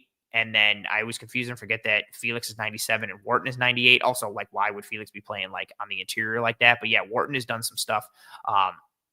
They've got dudes who can play up front. Like I think Dana is one of the most like unheralded players, especially from a front perspective. And like, how much do they get from Uche? Like, what can they do? But they've got a good group. They've got a good squad up there. And I think for the Bills, run the ball, mix in the play action. That needs to be your recipe week in and week out against every single opponent if you are the Bills, especially with how much their in-structure passing game has, had its challenges and struggles. We'll see what happens with Keon Coleman and Amari Cooper and Dalton Kincaid, but I very much think on pretty much every single week, the offensive formula for the Bills is run the football and go play action off of it in order to, I'm oversimplifying it, but having the more detailed conversation is a much longer and larger conversation. But run the football, go play action, and especially this week, stay in third and short, stay in third and manageable. Don't let Spags get into his bag too much. Don't let Chris Jones tee off and just wear him down. Beat the hell out of him. Run at him. Double team him as much as possible. And then make someone else beat you. If Karlaftis goes off or Uche goes off or Tranquil blitzes a bunch in this game and has 2 or 3 sacks, like whoever, if someone else beats you, you live with that. Or if Spags is just super creative in this game in terms of disguising his coverages in fronts and attacking and playing on the front foot, if that all happens, cool. Do not lose the game because, Chris Jones just game wrecked you because it was 3rd and 7 and he just beat somebody completely, in the first like half second of the snap and bears down on Allen and forces his hand. Like, do not let Chris Jones beat you. And I know that's easier said than done, but I think of, the way to kind of do that is to beat him up all game and run at him, make him play the run, make him exhaust energy, having to take on double teams and have to limit displacement and trying to reduce his surface area or anchoring and holding against those doubles, make him work against the run, snap after snap after snap, and then go play action and make him play the run on the way to the quarterback and try and slow him down a little bit and allow your guys to get on him early. I think 1st and 2nd down will be very important. Again, you gotta stay in third and manageable. Do not get into these 3rd and longs where you're in more of a true drop back, known passing situation, which 1 is not good for the Bills in general, but 2 is even more important against the Spags defense with how creative he can get in those 3rd and long situations. And RJ says, isn't KC great against the run? They are very good against the run. Where are yeah, they are where? Oh, that's the offense. There we go. There's the defense for the Chiefs. They are 4th overall in defensive DVOA, 9th against the pass, 3rd against the run. They're 11th overall in EPA per play, 13th in EPA per pass, 4th in EPA per run. Overall, they're 16th in success rate, 27th in passing success rate, 3rd in rushing success rate. So yeah, they are overall, they're still a good defense, but they are very good against the run, which is another element I thought of making. That was actually my 4th point. Like, can you run the ball against the Chiefs? Just given what they've done. And I think another element, like, again, I talked about with Matt, how do you choose to run it against them? Because they can go into base with 3 linebackers and be fine, or they can just stay in their nickel with Connor as that 3rd safety and that big nickel and play in the slot and still kind of be okay if you go 11 or if you go 12 or if you go 13. So yeah, it's definitely going to be a challenge for them regardless. But it's going to be a fun game and an exciting game, and I'm very excited for it. I have more thoughts and more points and pieces that I will be breaking down and showing on Twitter as the weeks go along. So if you have anything that, question, thought, comments, concern, anything that I did not get to in this episode or that I didn't see, or if you're, eager to consume more content from me, get at me on Twitter at @pro__ant. That's pro 2 underscores ANT. DM me, tweet at me, whatever, or you can just, see the content I'll be putting out. I'm breaking down some Chiefs tape on Twitter in the coming days and some more stuff for this matchup, which I'm very excited for. Another thing that I wanted to show here, you folks know that this show obviously is sponsored by One Pie Pizza, the best pizza in Buffalo, New York. And I wanted to show this. I talk about it all the time, what One Pie does and giving back to the community with regularity. I talk about, partnering with the SPCA, partnering with Roswell, the Alzheimer's Foundation, and I also mentioned Toys for Tots. We are in Toys for Tots season 4, One Pie Pizza, and I have this graphic that they made, drop an unwrapped gift into our Toys for Tots donation box and receive a chance to win one of many great prizes. The prizes include a signed Josh Allen custom jersey. Second place is a signed James Cook custom jersey. Third place is one free pizza one free pizza a month for a year, I should say. Fourth place is 4 free pizzas, and fifth place is 1 free pizza. What they've done in the past is for every toy that you donate, you get a ticket that you fill out, and that gives you the opportunity to win. So if you bring 5 toys, you get 5 tickets. So that's 5 chances to get a prize, which is awesome. And again, so if you're in it just for the prizes, cool. But the holidays, and I say this every year, the holidays are awesome. I love Christmas. It's my favorite time of year, but it's also a time of year that isn't so great for a lot of people. So if you can donate in whatever form or fashion, if it happens here with One Pie, if it happens somewhere else, but try to be as much of a giver as you can this holiday season and every holiday season, because the holidays aren't always awesome for everybody, especially from a kid's perspective, right? And I don't think any kid should go presentless or giftless or toyless on Christmas. So if you want to donate and you also want some delicious food while you're at it and an opportunity to win a really cool prize, donate some stuff for Toys for Tots at One Pie Pizza. And again, if that's not enough, amazing sweet sauce pie, cup and char pepperoni, homemade blue cheese. They do catering, and their catered food is awesome. I've had them do an event for me. They're great. And like I say every week, they're really good people making really good food. So treat your taste buds and your family to some One Pie Pizza. Their online menu can be found in the episode show notes, whether here on YouTube or whichever podcasting app or platform you are listening to this show on. And then, bring a toy. This usually goes up. I'll confirm it with them, but usually the Toys for Tots donation box lasts until like the second week in December, but then they usually have like 5 to 9 boxes, but they fill up quickly, which is really awesome to see. And so sometimes they'll get new ones, sometimes not enough space, but go in, donate, do some good for the community, do some good for some families and some kids. And then also, if you're out for yourself, get an opportunity to win some sweet prizes and get some really good food while you're at it regardless. So shout out to the sponsor at One Pie Pizza. I love what they do and what they're about and all of that stuff. I'm going to throw up the banner that says Toodles, folks, because we're going to start to wind down here. If you have not already, please, and thank you. Drop a like on this video. Likes go a sincerely long way towards helping myself and the entire team to track and trend in front of more eyes and ears. And it's very helpful for the algorithm. So if you have not already, please drop a like on this video.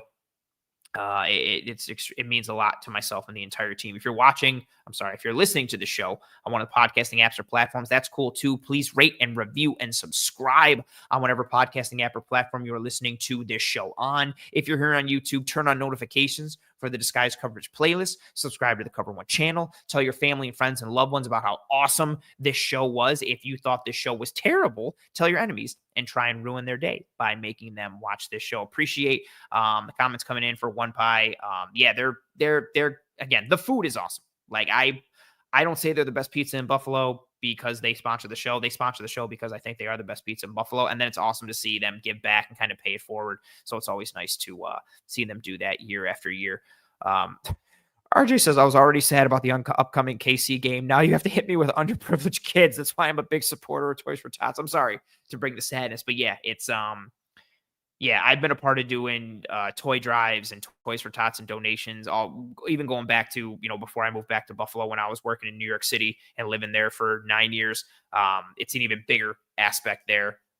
It means a lot. It goes a long way towards helping kids and families. And I love Christmas. I love the holidays. And I don't want anybody to be sad in any way. So, if you can donate, that's awesome. Greatly appreciated. And again, whatever form or fashion, if it happens at One Pie with their Toys for Tots or Toys for Tots somewhere else, wherever you can, if you're donating to churches or wherever, there are families in need and kids in need year round, not just even at the Christmas time too. So appreciate any of you folks who do that. It's a good thing to kind of pay it forward. Oh, nice. Nice to see this comment. Made my Toys for Tots drop already. I love that.